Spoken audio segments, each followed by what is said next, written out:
यह उन 3 सपनों में से एक है जो मैंने कल रात देखे थे। ये सपना मैंने 2 बार देखा। दूसरा सपना, बीच वाला सपना मैं शायद साझा करूंगा। दूसरा सपना मैं साझा नहीं करूंगा। इस सपने को विजिटेशन कहा जाता है, जैसे कि सदोम के दिनों में 3:25 3:22 को सुबह 3:26 बजे और सुबह 4:10 बजे।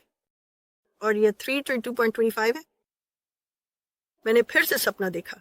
यीशु मसीह मेरा प्रेम और मैं इसे लिखने के लिए प्रयास करने और परीक्षण करने के बाद आपके सर्वशक्तिमान नाम में मीठे शक्तिशाली पवित्र आत्मा मेरे प्रिय मित्र यीशु मसीह के नाम में कृपया मुझे एक भी शब्द न लिखने दें जो उनसे न हो।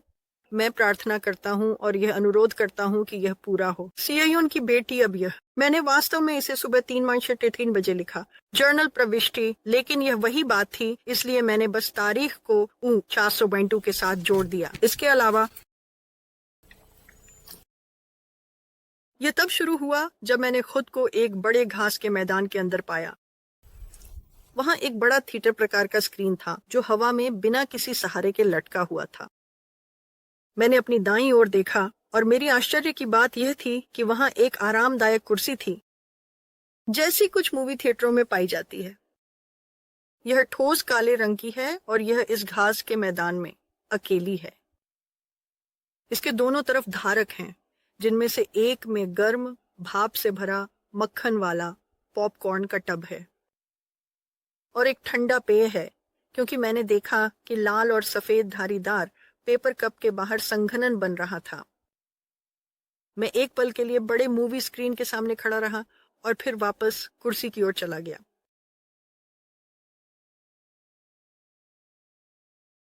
मुझे इसे पहनना होगा। मैं एक पल के लिए वहां खड़ा रहा, बड़े मूवी स्क्रीन को देखता रहा और फिर पॉपकॉर्न और ठंडे पेय के साथ कुर्सी की ओर वापस देखा। मजेदार बात यह है कि इस सपने में यह दृश्य मुझे बिल्कुल भी अजीब नहीं लगा। मैंने इधर उधर देखा कि यह किसके लिए है और किसी को नहीं देखा। क्या यह मेरे लिए है? मैंने जोर से पूछा। मुझे कोई जवाब नहीं मिला, लेकिन तुरंत ही आकाश से एक काला संकेत 2 डोरियों के साथ नीचे गिरा जो स्वर्ग तक जाती थीं। मैं नहीं देख सका कि वे कहां समाप्त होती थीं। वे बस ऊपर आकाश में दूर तक जाती रहीं। संकेत पर ये शब्द थे जो चौक से लिखे हुए साफ सुंदर हस्तलिपि में दिख रहे थे। हाँ, कृपया बैठ जाइए। ओह, मैंने आश्चर्य से कहा, फिर कुर्सी की ओर चला और जल्दी से बैठ गया। मुझे माफ करें। धन्यवाद प्रभु। अब क्या? मैंने जोर से पूछा। एक हाथ प्रकट हुआ जिसमें एक चॉक बोर्ड इरेजर जैसा कुछ था और तुरंत पहले के शब्द मिटा दिए। फिर हाथ गायब हो गया, फिर खाली हाथ फिर से प्रकट हुआ। अपनी तर्जनी उंगली के साथ हाथ ने ये शब्द लिखे। इसने कहा, पॉपकॉर्न और पेय का आनंद लें और आराम करें। ठीक है, मैंने कहा। जैसे ही मैंने पॉपकॉर्न की ओर हाथ बढ़ाया, यह गर्म और मक्खन जैसा था। यह अच्छा है, मैंने जोर से कहा, लेकिन कोई जवाब नहीं आया। मैंने ठंडे पेय की ओर हाथ बढ़ाया और एक घूंट लिया। यह पानी है, ठंडा बर्फीला पानी। यह बहुत अच्छा है। कोई जानता है कि मैं सोडा नहीं पीता, मैंने सोचा। धन्यवाद, मैंने जोर से कहा। फिर से कोई जवाब नहीं आया। हाथ अब कहीं दिखाई नहीं दे रहा है और संकेत पर अभी भी अंतिम शब्द लिखे हुए हैं। मैंने खाली थिएटर के आकार की मूवी स्क्रीन की ओर देखा और पूछा, क्या वह भी मेरे लिए है? जैसे ही मैंने इस सुंदर घास के मैदान में बिना किसी सहारे के लटकी हुई बड़ी स्क्रीन की ओर इशारा किया, यहां न तो बहुत गर्मी है और न ही ठंड। अचानक फिर से वही हाथ उसी इरेजर के साथ प्रकट हुआ और काले संकेत से शब्दों को मिटा दिया। फिर यह गायब हो गया, केवल फिर से प्रकट होने के लिए। फिर से खाली हाथ। पहले की तरह हाथ ने अपनी तर्जनी उंगली से संकेत पर और शब्द लिखे। इस बार यह पढ़ा, हाँ, कृपया देखें। फिर आपको और स्पष्टता और निर्देश दिए जाएंगे। कैसे? यह सब संकेत पर फिट हो गया। यह अविश्वसनीय था। कैसे? यह सब संकेत पर फिट हो गया। यह अविश्वसनीय था।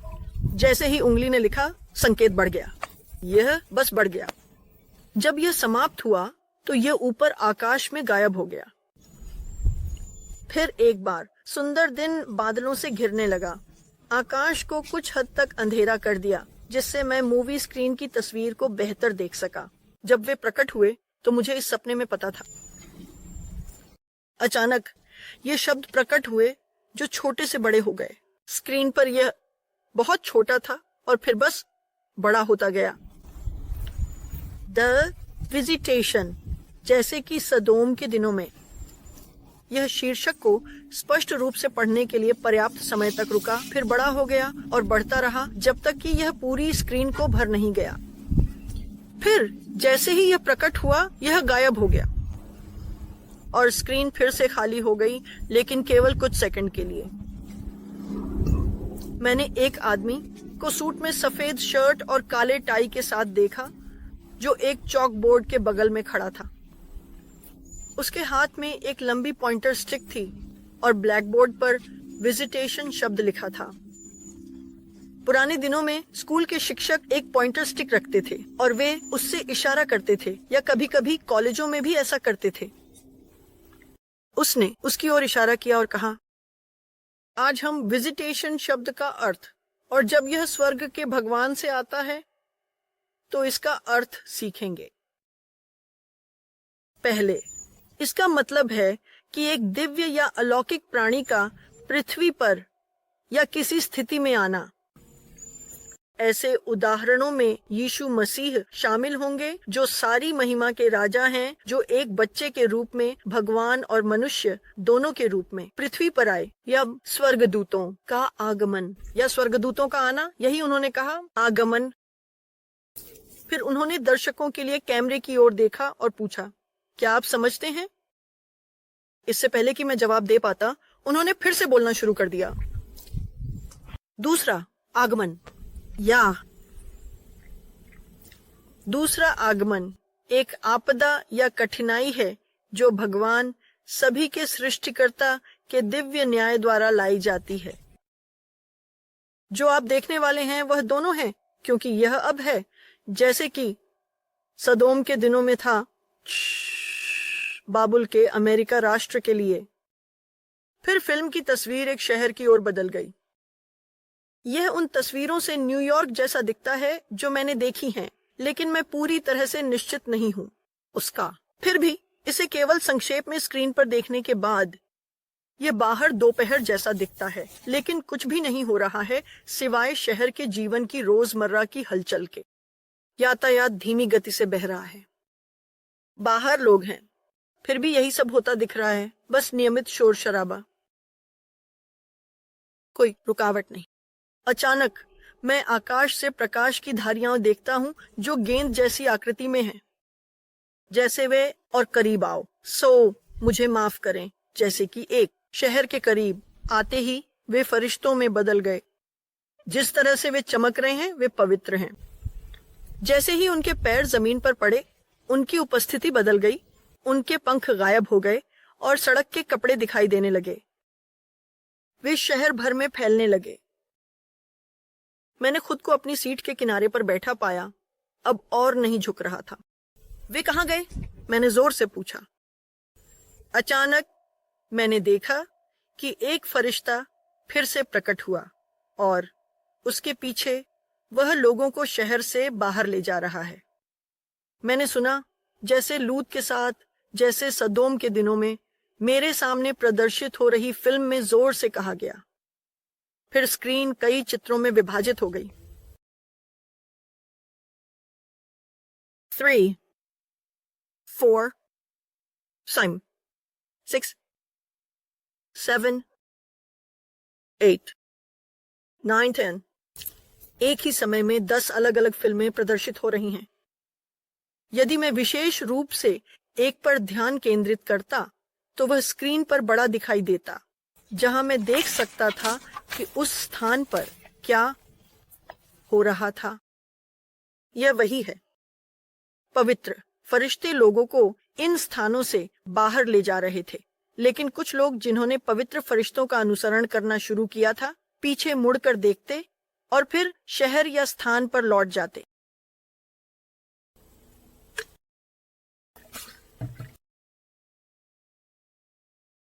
मैंने अभी यह महसूस किया प्रभु, जो एक बार होता है वह फिर से होगा। सपने के लिए धन्यवाद प्रभु। लेकिन कुछ लोग जिन्होंने पवित्र देवदूत का अनुसरण करना शुरू किया था, उन्होंने पीछे मुड़कर देखा और फिर शहर या स्थान पर लौट गए। पवित्र देवदूत ने उन्हें सुनने वालों से जल्दी से बात की, आगे बढ़ते रहो, आपको बाहर होना होगा क्योंकि दर्शन का समय अब निर्धारित हो गया है। एक बार फिर पहली बार शहर स्क्रीन पर भर गया। कैमरा 2 पवित्र देवदूतों पर केंद्रित हो गया है। बोलते हुए जुआनिसिया, सुनहरे बालों वाला देवदूत जल्दी से बोला, क्या सब बाहर हैं? काले बालों वाले देवदूत ने जवाब दिया, जो भी जाना चाहता था वह चला गया। कुछ विद्रोही हो गए हैं और जाने से इनकार कर रहे हैं। उनके लिए ये ऐसा लगेगा जैसे जाने से इनकार कर रहे हैं। उनके लिए यह यात्राओं, छुट्टियों, अगले शहर की यात्रा, कैंपिंग जाने की तीव्र इच्छा और अन्य ऐसी चीजों की तरह लगेगा, जबकि वास्तव में यह सबके सर्वशक्तिमान परमेश्वर का अपने बच्चों के प्रति प्रेम है। उन्हें आग और गंधक से बचा रहा है जो आने वाला है। सिर्फ इस बार यह उनके अपने दुष्ट बुरे परमाणु शक्ति हथियारों के रूप में आएगा, जो पवित्र न्याय की जलती हुई आग को दुष्ट बुरे शहर पर लाएंगे। पवित्र देवदूत ने इस दुष्ट बुरे शहर से बात करना समाप्त किया। पवित्र देवदूत ने बात करना समाप्त किया। सुनहरे बालों वाले देवदूत, जिसे मैं जानता था कि वह इस शहर में इस अभियान का प्रभारी था, ने फिर से बात की। जो बच्चे आज्ञाकारी थे, उन्होंने पहले से ही व्यवस्था कर ली है, भले ही उन्हें लगता है कि इसके अन्य कारण हैं। इसीलिए डर राज्य के बच्चों को नहीं जकड़ता। हालांकि आज्ञाकारी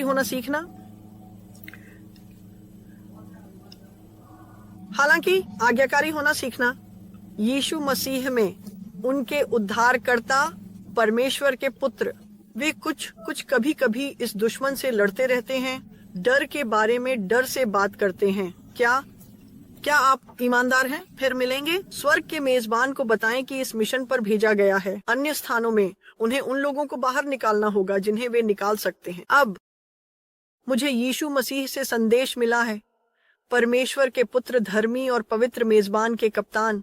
समय आ गया है कि ये दुष्ट शहर और स्थान जलें जैसे सदोम और गमोरा, वही फिर भी अलग। समय आ गया है कि 10 छुपे हुए परमाणु दुष्ट उपकरण और सूटकेस अपनी विस्फोटक प्रक्रिया शुरू करें। क्या? मैंने जोर से कहा। और फिर सुनहरे बालों वाले पवित्र देवदूत ने मुड़कर सीधे मेरी ओर देखा और कहा, स्वर्ग की अदालत की सिय्योन की बेटी, स्वर्ग के परमेश्वर का ही समय,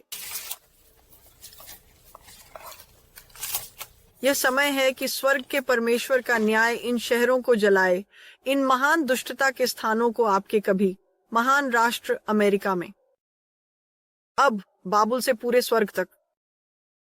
यह न्यूयॉर्क के दुष्ट घृणित शहर मैनहट्टन से शुरू होता है, जहां स्वर्ग के महान सर्वशक्तिमान परमेश्वर ने देखा और सुना है, साथ ही उनके पुत्र ने भी महान बुराई जो खुलेआम और गहराई में छायाओं में किया गया है। लोग पश्चाताप करने में असफल रहे हैं, लेकिन कुछ जैसे आपके पूरे अधर्मी राष्ट्र के साथ। एक भूरे बालों वाले देवदूत जिसका नाम हुआनिसिया है, माफ करें, काले बालों वाले देवदूत जिसका नाम हुआनिसिया है, ने बोलना शुरू किया। सभी स्थानों को खाली कर दिया गया है। जो लोग चेतावनी को सुनते थे वे चले गए हैं। सुनहरे बालों वाले देवदूत ने उसे उत्तर दिया, तो चलो हम भी चलें ताकि न्याय की आग भेजी जा सके। और फिर मैं जाग गया। मैंने वही सपना 2 बार देखा। यह 2 कुरिन्थियों 13:1 का सपना है। इसके अलावा प्रार्थना करते समय और यीशु मसीह से यह पुष्टि करने के लिए पूछते हुए कि क्या मैंने इसे सही समझा है, उनके पवित्र वचन के साथ उन्होंने मुझे यिर्मयाह 50 पद 27 पर भेजा। और उन्होंने मुझे 32 तक पढ़ने के लिए कहा, जिसे मैंने वैसे भी और अधिक पढ़ा। ये वे पद हैं जिन्हें उन्होंने मुझे सीधे इंगित किया और उन्होंने मुझे उन्हें पढ़ने के लिए कहा, लेकिन मैं कुछ और कर रहा था, पहले के अन्य पदों को खींच रहा था। यिर्मयाह 50:27।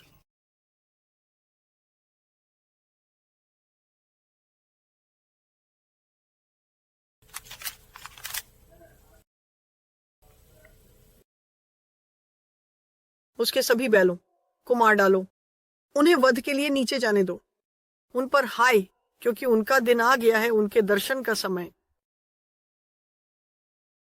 31। देखो, मैं तुम्हारे खिलाफ हूं, हे सबसे घमंडी, सेनाओं के प्रभु परमेश्वर कहते हैं, क्योंकि तुम्हारा दिन आ गया है, वह समय जब मैं तुम्हें देखने आऊंगा। 32 और सबसे घमंडी ठोकर खाएगा और गिरेगा और कोई उसे उठाने वाला नहीं होगा, और मैं एक आग जलाऊंगा उसके शहरों में और यह उसके चारों ओर सब कुछ निगल जाएगी। ये काफी स्पष्ट है।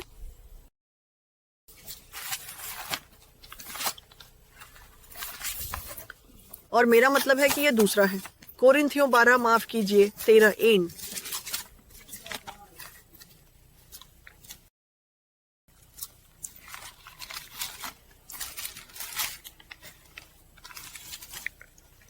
मुझे खेद है, मुझे बस पता नहीं था, मुझे इसे पढ़ने दें। नियमों का पालन, ये है पौलुस बोल रहे हैं, ये है। तीसरी बार मैं तुम्हारे पास आ रहा हूं, 2 या 3 गवाहों के मुंह से हर शब्द स्थापित होगा। 2 सपने, एक ही सपना, रात में 2 बार। दूसरा सपना 1,44,000 के बारे में था। जैसे आप वह लेते हैं जिसे मैं साझा कर सकता हूं, मैं पूछ रहा हूं। हालांकि आप इसे प्रार्थना में यीशु मसीह के पास ले जाएं, इसे परखें और समझें।